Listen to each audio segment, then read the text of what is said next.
A lot of people are talking about this over the weekend. Nearly 70,000 people were ordered to stay put and conserve food and water as crews closed the roads down around Burning Man in Nevada. Burning Man is an annual event many describe as a communal experience. And today I caught up with some Idahoans who went to Burning Man to find out what their experience was like. These are just some of the images the world saw from this year's Burning Man. A muddy mess. And lines of cars. You would take a step in the mud and you'd bring up an inch or 2 inches worth of mud with you. We're kind of on an island. You really couldn't move. We're just getting mud everywhere. You couldn't bike, you couldn't drive.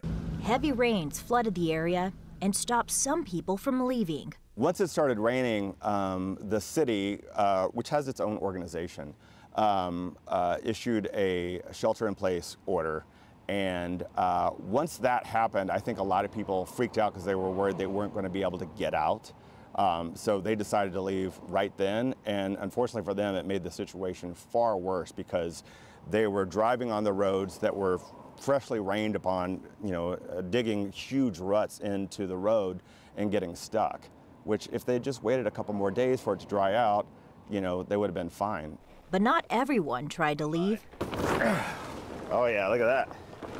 It's a very special kind of mud out there. It's, we call it the playa, but it's a good mix of mud and clay and alkaline. KTVB photographer and self-proclaimed burner Jason Foster was prepared for the conditions. I thought it was great. It didn't bother me at all. But I also knew to stay in place. It's the people that tried to move around when it was all mud that I think really got into trouble. Today's Altitude Lounge forecast is mostly sunny. Jason has been to Burning Man 16 times. There are 10 principles of the burn, one of which is radical self-reliance. And that's basically just being able to take care of yourself through all situations. And I think rain qualifies as one of those situations. I definitely earned my radical self-reliance patch this year.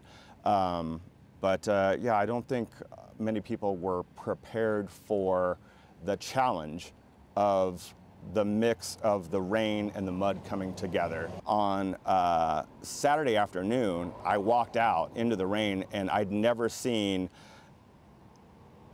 the playa that empty. The playa refers to the area where those who attend Burning Man camp.